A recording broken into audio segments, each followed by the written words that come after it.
Eu e minha irmã crescemos vendo o meu pai bater na minha mãe, humilhar a minha mãe.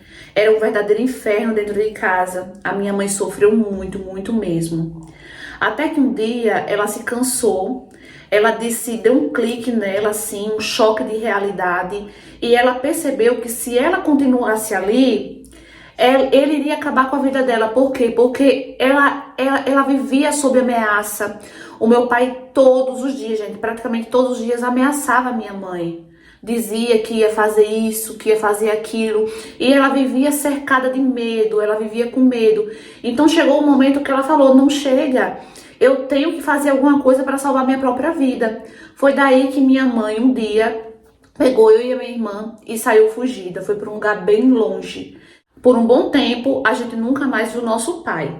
A gente voltou a ter contato com nosso pai quando a gente já era adulta, já era de maior. E a gente quis retomar esse contato com ele, até porque a gente queria saber como é que ele estava, queria saber se ele tinha mudado, aquela esperança, né, gente, de filho. Quando a minha mãe fugiu, o meu pai, passado pouco tempo, gente, a gente ficou sabendo que ele havia se casado novamente.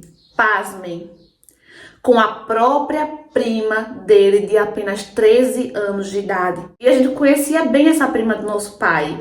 A gente conhecia a família dela. O pai dela era um homem muito carrasco, era um homem muito mal com ela. Ele praticamente não deixava ela ir para a escola. Ela vivia trabalhando no roçado. E era só isso, ele só vivia botando ela para trabalhar, para trabalhar. E ele não deixava a menina viver. E quando a minha mãe fugiu, ele praticamente obrigou a filha, a Érica, o nome dela, ela se chamava Érica, ele obrigou a Érica a se casar com o nosso pai. Simplesmente ele colocou ela pra cima dele, ela não queria, mas foi obrigada pelos dois. Então, o meu pai acabou se casando com a Érica. Gente, a Érica tinha apenas 13 anos. E foi um choque muito grande. A minha mãe ficou muito triste quando soube, porque não com ciúme. Ficou triste porque sabia que aquela menina inocente ia sofrer muito nas mãos do meu pai, né? Ok, o tempo passou, a Érica teve uma filha com o nosso pai, né? E foi na época que a gente voltou a ter contato com o nosso pai.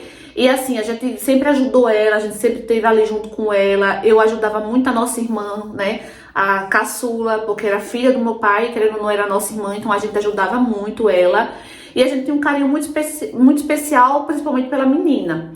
E quando a gente tava lá, a Érica desabafava muito com a gente. Ela vivia falando que o sonho dela era estudar, voltar a estudar, era trabalhar, era ser independente. E a gente incentivava isso pra Érica. A gente dizia, não, com certeza, a gente apoia você, você tem que voltar a estudar sim, você tem que voltar a trabalhar. Quando a nossa irmã, a filha da Érica, já tava mocinha, grandinha, né? Mocinha não, já tava grandinha indo pra escola. A Érica, ela resolveu voltar a trabalhar. E nisso ela começou a trabalhar, ela começou a ganhar dinheiro, ela começou a ficar mais independente. E isso começou a incomodar o nosso pai. E um dia, a Érica tinha ido pro trabalho, na volta do trabalho passou na escola, buscou a nossa irmã, a filha dela, passaram as duas no mercado e quando elas estavam indo para casa, o nosso pai estava na esquina com alguns amigos, alguns colegas.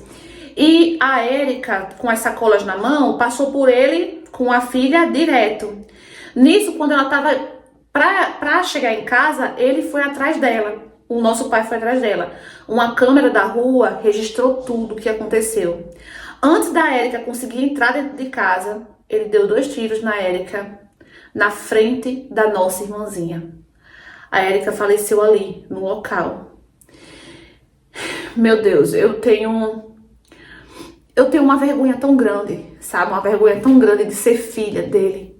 Tenho uma vergonha tão grande. Ele fugiu, ele saiu fugido. E o meu maior sonho hoje, gente, é que encontrem ele e que ele pague por tudo que ele fez. Porque a Érica não merecia aquilo. E muito menos a própria filha dele, a nossa irmã, pequena ainda. Ter presenciado aquela cena foi uma judiação muito grande. Quando a nossa mãe ficou sabendo do que aconteceu, a nossa mãe chorou muito, muito de desespero. Ela ficou desesperada. Ela disse que Isso fez lembrar tudo o que ela passava, as ameaças que ele fazia. E que se ela não tivesse fugido, ela poderia também ser uma das vítimas dele. E isso me deixou muito mal também, só de imaginar que se minha mãe não tivesse tido a iniciativa de fugir dele, a minha mãe também teria sido vítima. E hoje a gente não teria a nossa mãe por perto.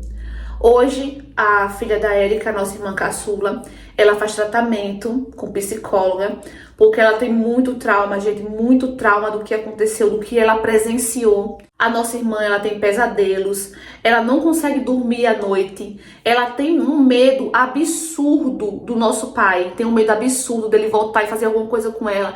Ela vive com medo, ela vive chorando, ela tem crises de ansiedade. Gente, a nossa irmã sofreu muito, tá sofrendo muito por causa de tudo isso. E o que eu só quero, gente, o que eu só quero é justiça. Eu quero que a justiça seja feita. Eu quero que ele pague por tudo que ele fez em vida, por tudo que ele fez. Eu só quero é isso, gente, é justiça. Justiça até mesmo pela minha irmã, que hoje tá passando por todo esse transtorno por culpa dele.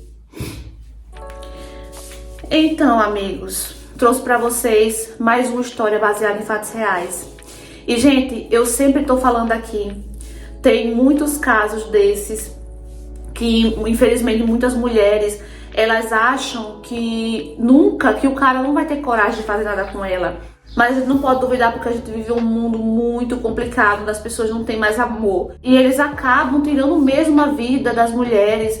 E a gente não pode duvidar, é o que eu sempre falo aqui. Essa mulher, a mãe dessa moça que contou a história, né, que falou, ela fez muito bem em fugir. Ela vivia aquela vida com ele, então ela sabia muito bem do que ele era capaz. Porque com certeza, gente, com certeza, se ele foi capaz de fazer isso com a Érica, com certeza ele iria fazer com ela. Ela seria uma das vítimas, não é? Se você tá passando por isso, se você tá com um homem que é violento, que toda hora ameaça você, não duvide, gente. O mais rápido possível, fuja. É o que eu sempre falo. Infelizmente, a mulher tem que fugir. Não tem pra onde correr. Não tem. Tem que fugir pra salvar a própria vida, porque se continuar ali, com certeza faz uma desgraça.